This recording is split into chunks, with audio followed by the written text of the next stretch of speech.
Every morning in London, a few men and women decided how expensive money would be for billions of people. They called it LIBOR, the London Interbank Offered Rate. It was supposed to reflect the rate at which banks lent to each other. In reality, it became a benchmark for over $350 trillion in contracts worldwide: mortgages, credit cards, student loans, derivatives. Every tick up or down meant someone won and someone lost. It looked scientific, but it was based on trust, and trust in the world of money can be bought. Each day, major banks submitted estimates of what interest rate they thought they'd pay to borrow short-term money. A panel of these banks, including Barclays, UBS, Deutsche Bank, and JP Morgan, sent their numbers to the British Bankers Association, or the BBA. The BBA then threw out the highest and lowest estimates and averaged the rest. That average became the official LIBOR rate. It was simple, too simple, because no one checked whether the bank's estimates were real. And when billions were at stake, estimates became opportunities. By the mid-2000s, traders realized they could game the system.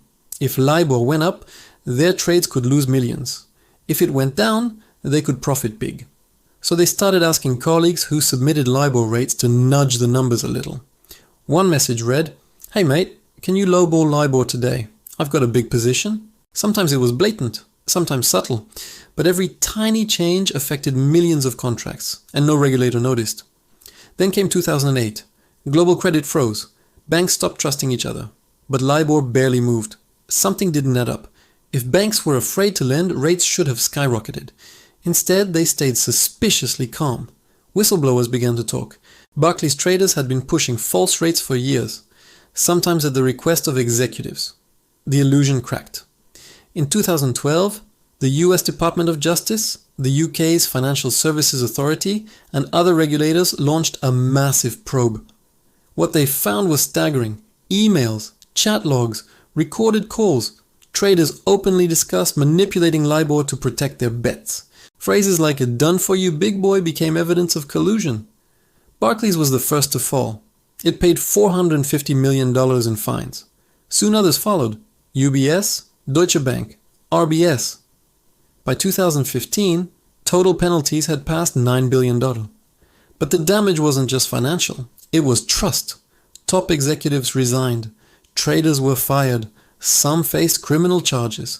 In 2015, former UBS trader Tom Hayes was sentenced to prison for manipulating rates. He claimed everyone did it, and he wasn't wrong.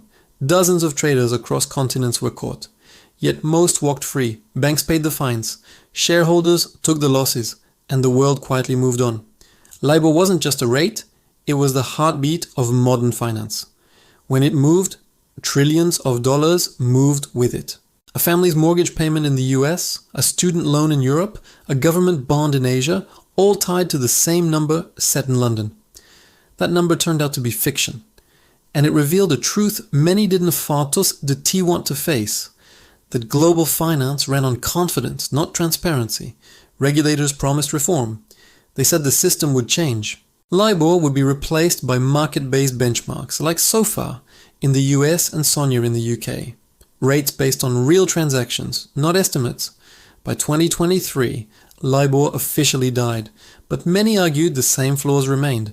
The new system still relied on data from the same big banks. The architecture changed, but the incentives didn't. Why did no one stop it sooner? Because LIBOR made everyone money. Banks earned more when markets stayed calm. Politicians liked stable rates. Investors avoided chaos. Everyone had a reason to look the other way. When profit depends on illusion, truth becomes a threat. That's why whistleblowers were ignored for years. It wasn't ignorance. It was protection. LIBOR showed that corruption isn't always about stealing cash. Sometimes it's about shaping reality itself. One small number influenced the price of everything, and almost no one questioned it.